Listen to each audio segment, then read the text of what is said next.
Perfect. So let me introduce you. We will now have a father and son talk by Ondřej Sojka and Petr Sojka. Ondřej is a son that we can see now on screen. Is a bachelor student in informatics at Masaryk University in Czech Republic. And his father, I'm sorry, I'm not sure how to pronounce your father's Right. Petr? Yes. Yes. Okay. And so Petr is an associate professor in the same university. They presented some really interesting work 2 years ago at Palo Alto TUG meeting about hyphenation patterns. And they got a question from Donald Knus about the similarities between Czech and Slovak languages.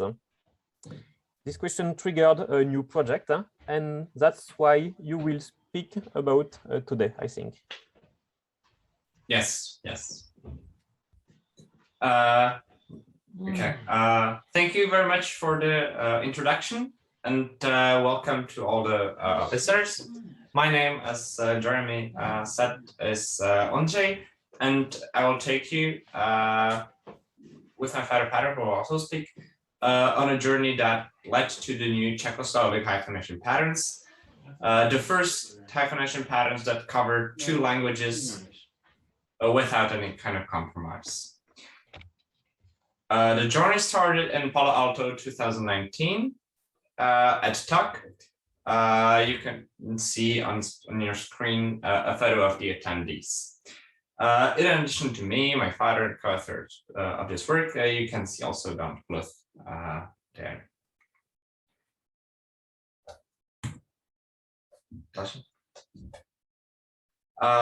So Petr will start with the introduction to the topic of pattern generation with patgen, which may be less familiar for most of you. And then I will show you some of the intricacies of the Czech and Slovak languages and walk you through how we actually went about the generation of these patterns. We'll conclude with an overview of how Czech and Slovak speakers can use the patterns and how we plan on including them in TechLift hopefully next year. So Petr, I think we can start. Okay, hello, welcome. It's nice to meet some of you again. Frank, Marcel, Artur, Jeremy, and others. Let me introduce you to the esoteric world of hyphenation, patterns, and patgen. It might be to some extent rather peculiar area, but I think still there are ways for improvement, and it tackled me with my computer science background, as this is programming parallel, and the data structures allow very nice and superb and congenial things. So patterns. 40 years ago, when Donald Knus started his project, of course, the typesetting system needed hyphenation, and he started with algorithmic method for English, which covered only 40% of hyphenation points, and was only possible to be used for English.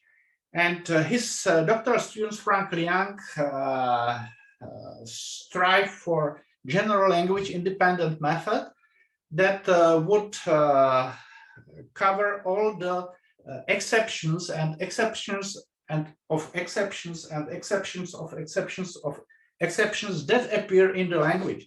There is no single rule that or positive expression where to hyphenate, and one needs really level of exceptions to be handled. And his idea was to design patterns that are substring of characters of the word with the information about hyphenation between characters. So the pattern HY3PH tells that the number 3 tells that hyphenation is permitted, odd numbers permit, and even numbers forbid hyphenation. So with this context of characters on the left and right, one tells the rule that one can hyphenate or not. And as patterns are as short as possible, it covers also generalization properties, as the compound words work here as well. And the patterns compete with each other, and one can have up to, I guess, 9 levels with patgen. So this level of this number of exceptions is are possible. And patterns are also nice that they are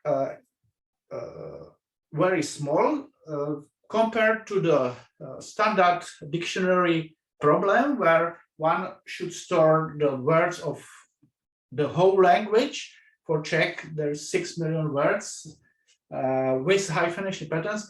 The patterns are fraction of the size, less than 1%,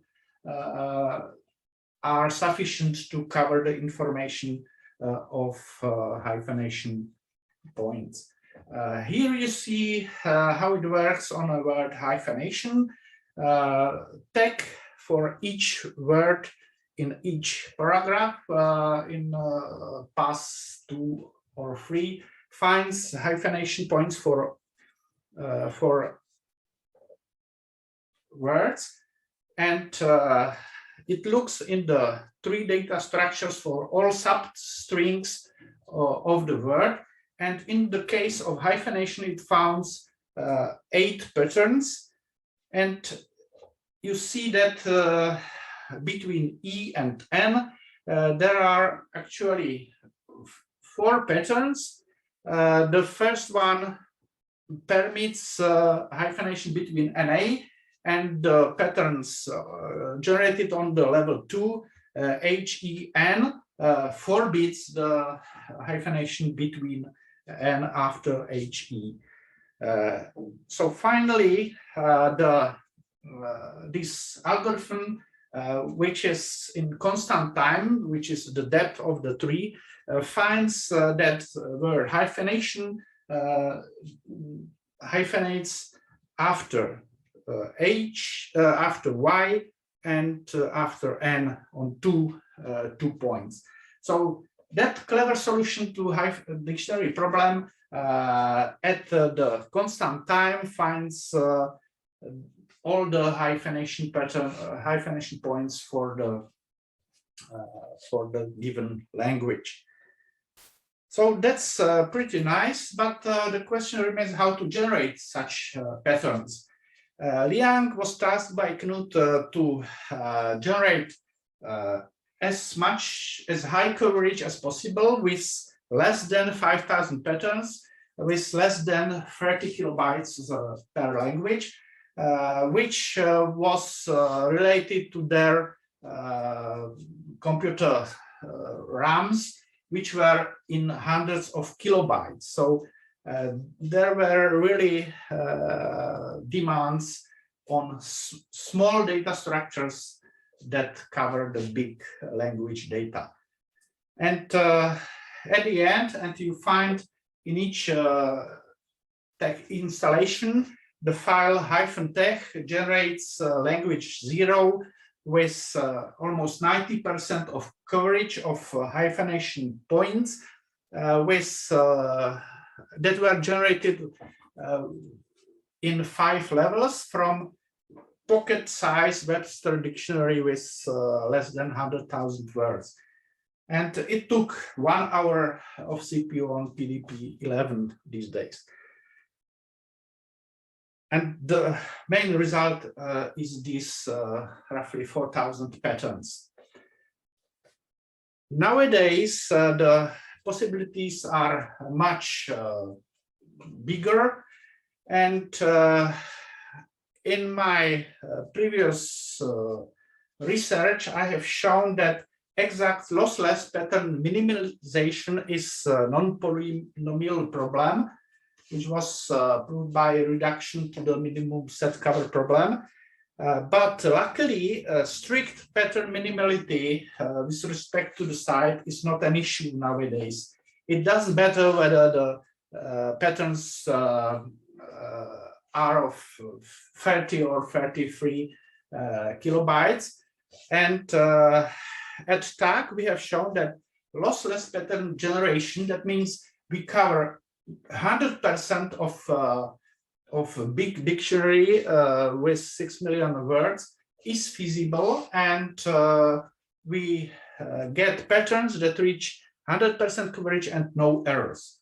So that was shown 2 years ago for Czech, and this work continues on that.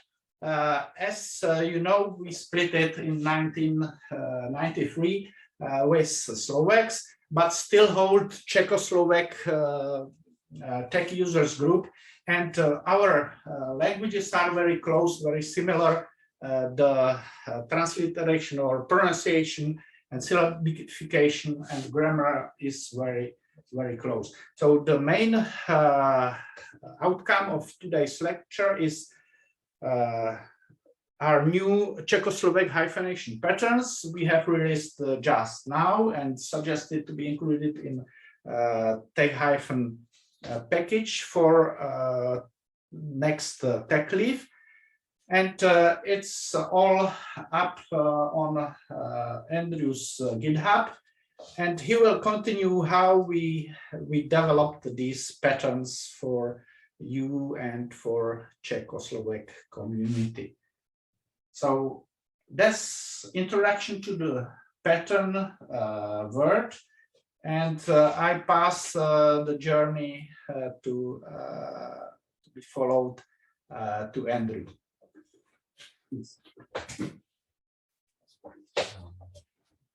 Okay, thank you for the floor, Peter.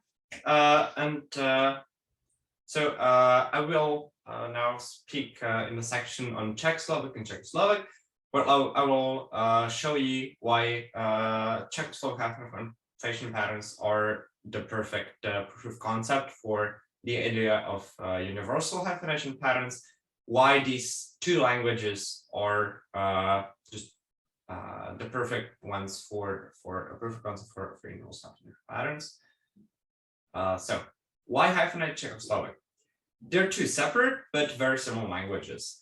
For example, 40+% of students at my faculty are Slovak. So you can imagine that in the discussion forum, for example, someone writes something in Czech, quotes someone in Slovak, continues in Czech, and someone replies to them in Slovak. This happens every day, and there's no way to break the words currently without butchering the Slovak ones. As I mentioned, it's also a proof of concept for universal hyphenation patterns. This is the main rule for whether we can create patterns that hyphenate two different languages. Is there no word that has different hyphenation in the covered languages? If there's none, we can cover multiple languages with one set of hyphenation patterns.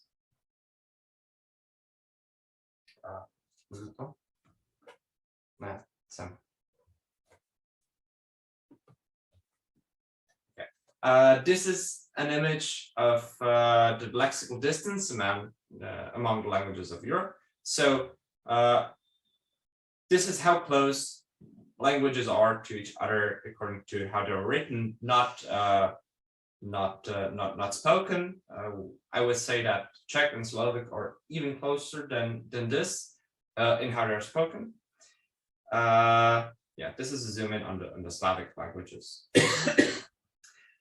there are two main approaches to hyphenation. They, as is common in language, compete each other, but for example, American English prefers to hyphenate morphologically based on the etymology of the word, on the stem, prefix, and affix of the word, whereas American English prefers the simpler, quicker, lazier, I would say, approach of hyphenating according to phonology, so according to syllables.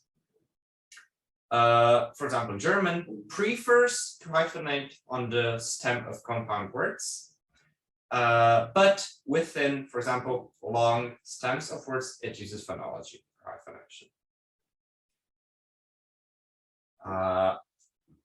Regarding universal hyphenation patterns, we should note that current good patterns also must learn to hyphenate foreign words, for example, Google, because imagine you're reading a document, the word break falls on Google, and you start reading it like go, and then you flip the page and you should continue, and then you can't continue because you just pronounced the word wrong. So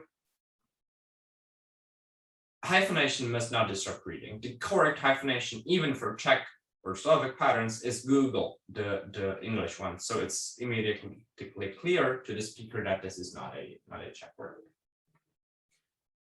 In Czech, hyphenation is primarily syllabic, according to pronunciation, and morphology is only secondary. So in compound words, we also hyphenate according to morphology. The Czech Language Institute publishes very precise rules on how hyphenation should work on their website. And in Slovak, morphology is officially primary. So not only in compound words, but the Slovaks officially prefer to hyphenate on the between stem, prefix, and affix. But pupils learn to hyphenate syllabically, and I have asked some Slovak speakers whether they know that the Slovak officially hyphenates morphologically, and they don't. Current Slovak patterns also hyphenate mostly syllabically. And yes, morphological boundaries also often syllabic boundaries. So the difference in practice is not so big, especially in Slovak. A few observations. It is a problem to tell apart the prefix ne from an e. This is what patterns basically solve very nicely.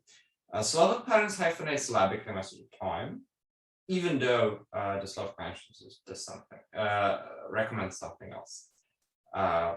In the example below, you see the word that means painted, the adjective, and maľ, M-A-L, is the verb that means to paint.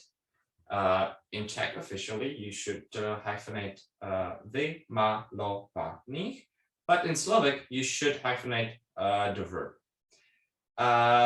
We solved this problem partly by allowing both hyphenations because none of them disrupt reading in this case, but we prefer to hyphenate purely syllabically, since in many words you don't know whether they're in Czech and Slovak. So we prefer the lazier, the easier to read version of syllabic hyphenation. So these are the trade-offs, and we decided to hyphenate syllabically because that allows for easy reading.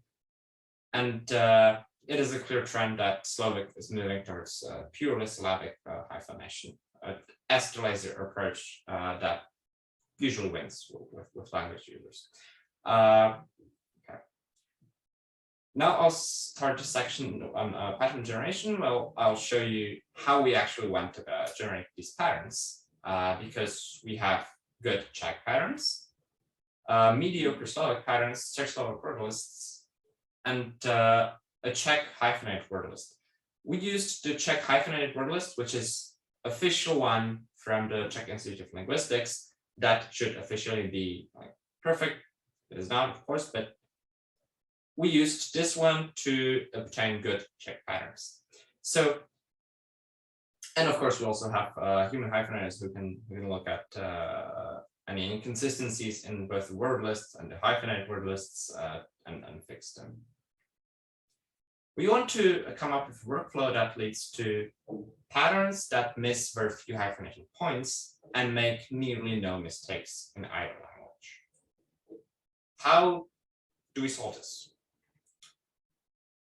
We start by having the intersection of words that are both in Czech and Slovak, and the join of the words that are in Czech and Slovak.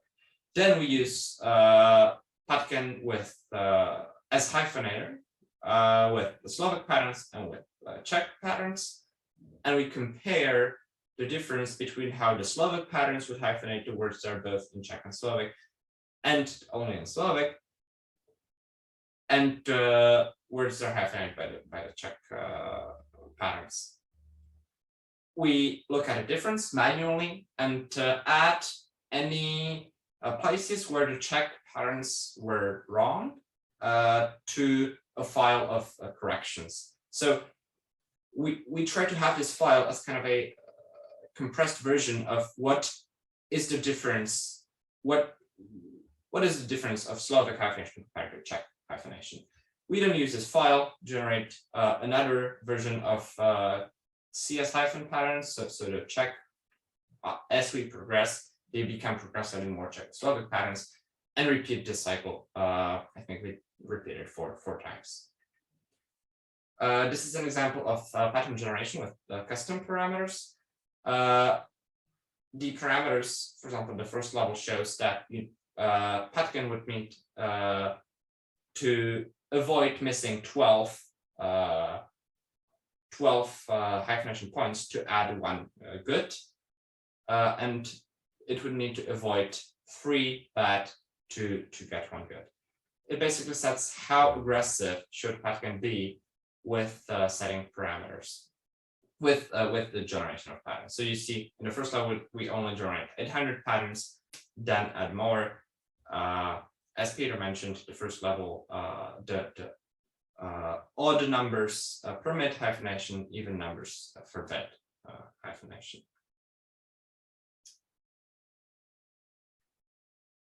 These are the results of tenfold cross validation, which is a process where we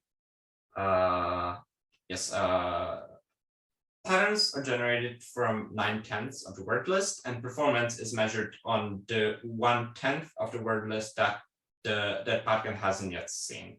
This is repeated 10 times on each part of a tenfold word list, and the performance is averaged. So you can see with custom words, we let a few words slip, a few possible hyphenation points just slip.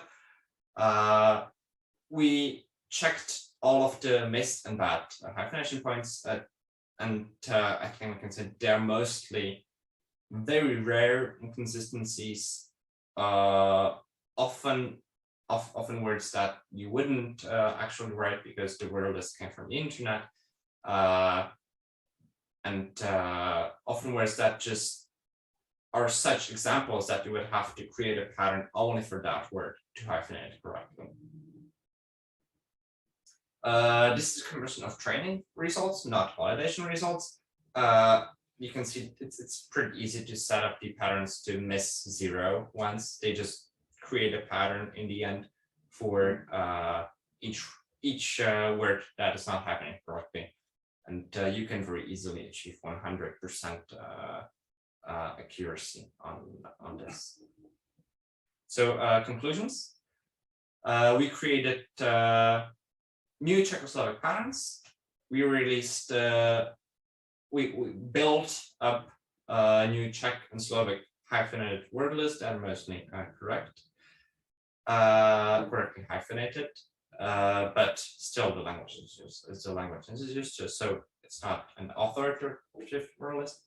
And we came up with a workflow to acquire a mostly correctly hyphenated word list, and a workflow for pattern development and pattern generation that is very customizable. So we also came up with a way to just customize current, in this case, Czech patterns, and add on another language there. All of this is already on GitHub, as Peter already mentioned. Yes, in the paper from this slide. The next steps are inclusion is the inclusion to tag hyphen. There are two approaches to this.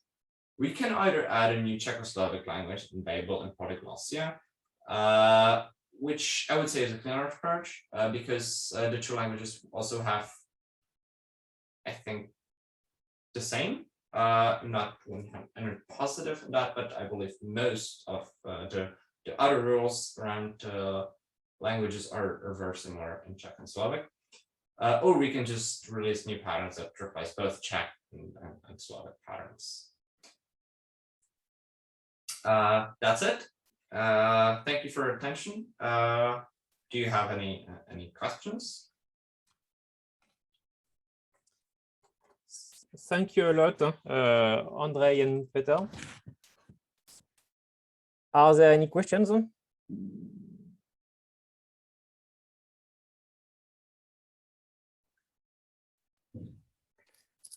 I have a comment and a possible answer to the last slide, actually, that Ondřej just showed.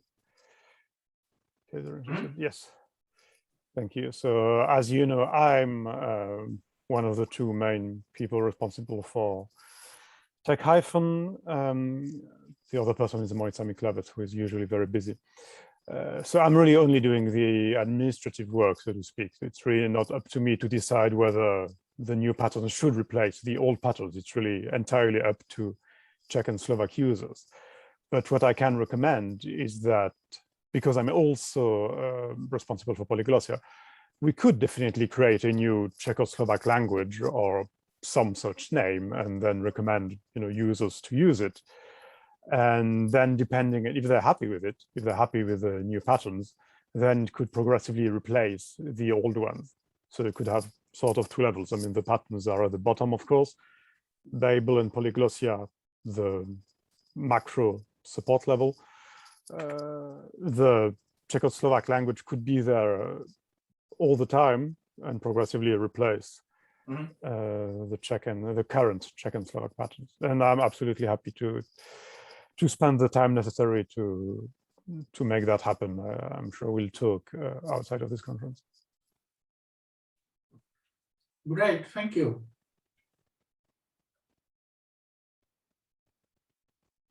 There is a comment from David in the Q&A. Can you see it? Well, do you want me to read it? Yeah. The question is, could you set up the two languages at Babel levels, so different fixed language string, but share the same language, so patterns loaded only once? Yes, that's definitely the option, so that the languages are, the patterns are shared in between the languages. So it's a matter of setting up the generation of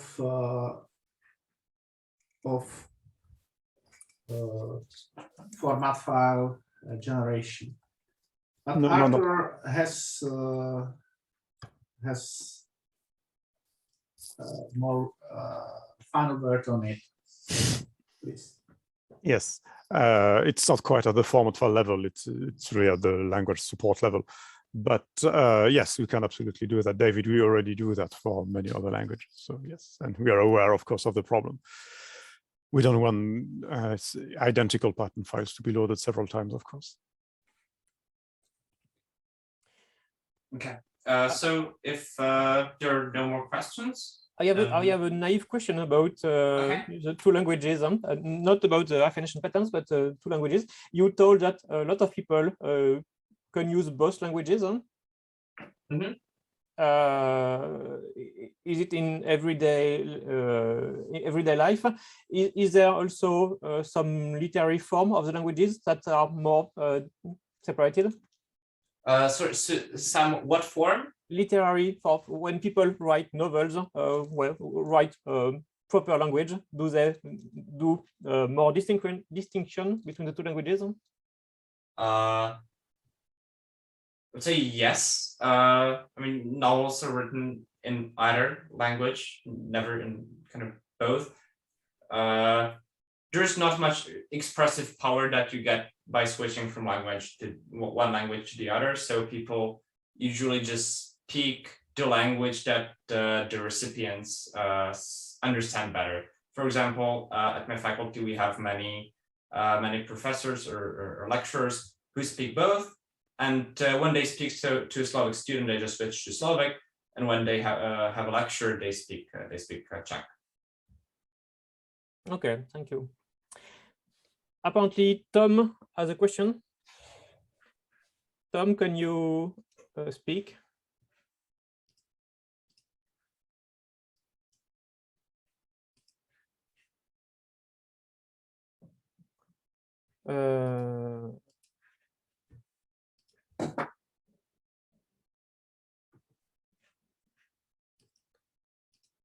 I think that was just a reaction to a comment to David's question earlier.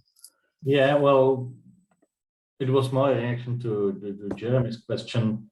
The languages are distinct, but in the spoken form, basically, if you travel from Prague to Košice, you have a smooth transition of the way how the people speak. I mean, there is like no strict boundary where you would say this is the place where Czech switches to Slovak, which is like completely crazy, but still the written languages, because they are sort of fixed by the authorities, are quite different. So the written languages cannot be mixed, but the spoken languages are mixed like on a daily basis, basically. Yes, that was what I had in mind in my question. Yes, thank you also for the clarification. You're welcome.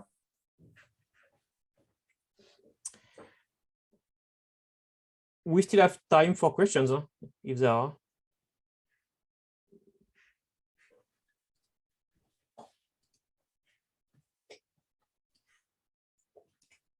The question Werner asks is, do you maintain a commented word list of the two languages? Yes, it's all in the repo, similarly to German, where they maintain even their versions for variants of German. We released, and it's up there together with makefiles that generates the patterns in the repo.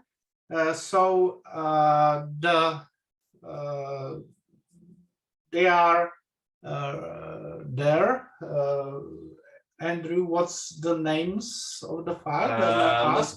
I think it's in the directory src, I guess. You will definitely. I think you may find it there. I think it's CSAK all VLS, but it's very possible you don't find this. You have to generate it, I think. So you have to run the makefile and then the file appears, I believe. Yeah, and Arthur wants. Arthur says he would like to answer. Yeah, okay. No, I'm just doing housekeeping of the question. Yeah. Okay. Yeah. Okay, so that would pave the road to possibility to generate universal hyphenation patterns that are based on the pronunciation, and then use them, for instance, in browsers where in CSS3 there are possibility to hyphenate. And as people are not switching languages on web pages, typically one can use this universal syllabic hyphenation patterns for the web-based hyphenation browser, and there is no, once one has the word list, it's no problem to kind of merging Cyrillic, Arabic, and other languages, given that one has a sufficiently big version of 3 that permits more than 1 byte alphabet encoding. But that feasible and that one of the outcomes of our journey.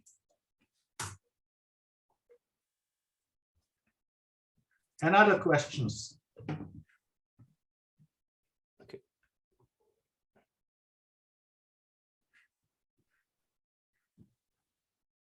Anyway, I'm really impressed by the amount of work you did on that. All the hyphenation patterns required a lot of work, and you managed to merge in a sensible way two sets of patterns. That's really impressive.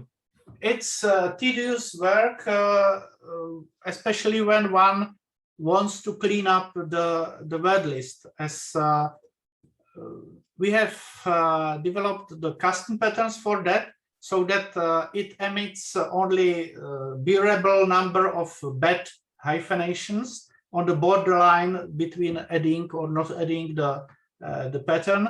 And once fixing that, we iterate on that process and generate fix the word list, generate new patterns with the custom setting, and you may repeat that more or less indefinitely with big word list like we have with 7-figure word number.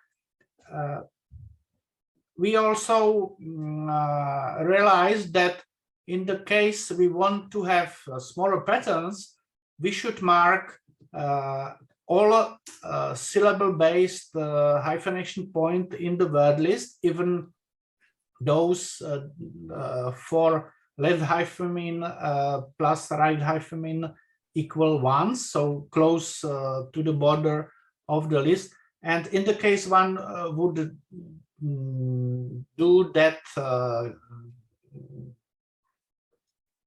in full, so coherently, the size of the patterns might even be smaller, as the patgen creates the sense of syllable, and the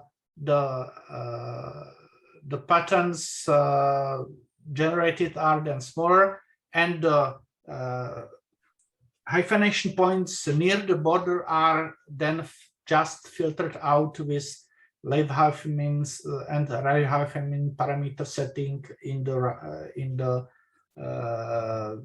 format generation. So that there are plenty of improvements on that level that would allow even smaller patterns, even more coherent word lists, and you may add more languages more or less indefinitely.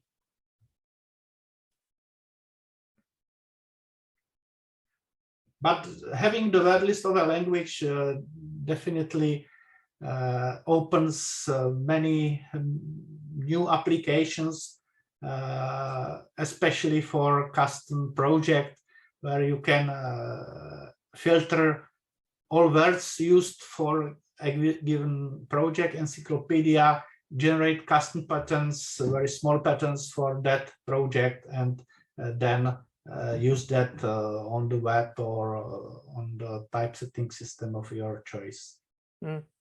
Being that LibreOffice or Word, actually the Word version uses, at least for Czech and Slovak, pattern-based technology in the DLL, and I think most of other systems simply inherited patterns from tag hyphen and use that for the purposes of LibreOffice, tag-based systems, and the like. Okay. Nice. Well, thank you again for this talk, for this huge work, Petr and Ondřej. If there are no longer questions, we now have a break of a bit more than 1 hour. Here in Europe, it's lunchtime, so bon appétit.